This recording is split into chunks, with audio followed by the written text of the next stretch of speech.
It's perfectly rational to walk away from a mineral deposit. Most mineral deposits in the earth are still sitting there untapped because of the quality, the depth, the difficulty of getting access to it compared to the value of the mineral that will be extracted. Mining companies regularly walk away from mineral deposits.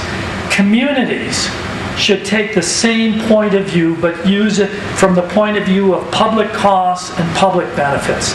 The mining company wants to use your land, public land, Forest Service land, exclusively as a dumping ground for the tailings and for the waste rock. They're asking to use your land. That's fine. I don't mind people asking me for favors.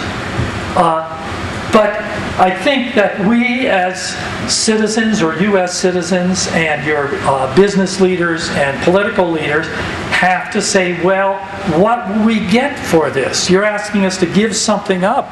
That's beautiful. Just take a look at the photographs over there. That's spectacular. And it's going to be turned into a dump, a hole in the ground and a dump. Fine, maybe you can convince me that there's benefits here that will justify that. We should be asking exactly the same question the mining company asks. Will the public benefits from this mine justify the public costs? That has nothing to do with being anti-mining. It has to do with being as rational as the mining company is. And if the costs exceed the benefits, then the community and our political leaders should walk away from it. That's no more irrational than the mining companies for 100 years ignoring the development of that resource.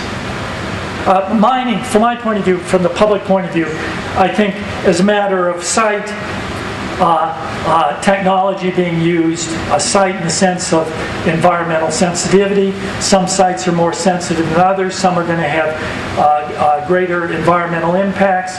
Some technologies have greater impact in terms of land forming, geoforming, just dramatically changing the landscape. Another aspect of it. Some are more productive for communities in terms of supporting the economy than others.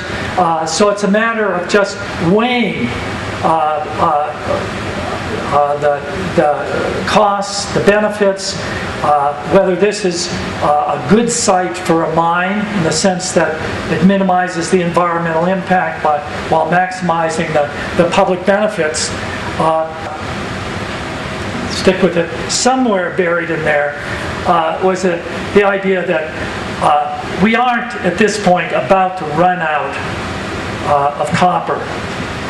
The idea that we won't be able to build our wind electric generators, we won't have cell phones anymore, our photovoltaics won't be possible because we're running out of copper. Copper analysts, economists, and industry experts clearly dispute that. Even though we've doubled our consumption of copper over the last 20 years, our reserves have actually, that are still in place, have been increasing. Look around Arizona, the number of old mines coming back into production, new mines being proposed in my neck of the woods in northeast Minnesota, where there hasn't been any copper mining in the past, even though they've known there's been copper there for 150 years. Mines being considered for reopening in the Upper Peninsula of Michigan, huge mines being proposed in Alaska, major mines being proposed around the world. We have a lot of choices in some collective sense about where we mine copper, and I think it's important for citizens to have some say about the appropriateness of a mine in one place as opposed to another based on the footprint of the mine and the environmental damage that it may represent, as well as the contribution it can make to prosperity. Conclusions, I'll just run through them. Be rational. insist that the costs be discussed as well as the benefits clarified. Don't be panicked by the recession. This mine won't come on in time to do anything about the recession if it comes online.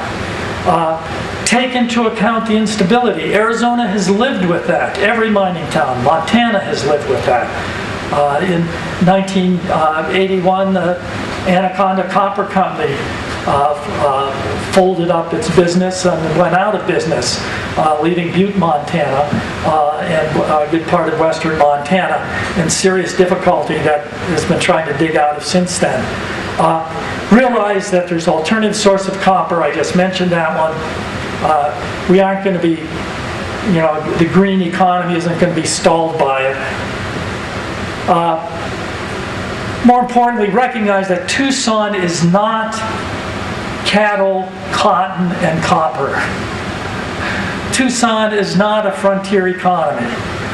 It's a sophisticated, high-tech manufacturing and service economy with an incredibly bright future because of the amenities that this area has and the magnet that is represented. You don't have to think of yourselves as desperate beggars. Despite the recession, and just remember that everybody in the nation almost is suffering with this recession. This is not due to economic sins, especially, that are only found in Arizona, although, as I said before, Arizona did its bit. Montana, Illinois, Wisconsin, across the country. This is a economic disease that we go through every 10 or 15 years. This too will pass.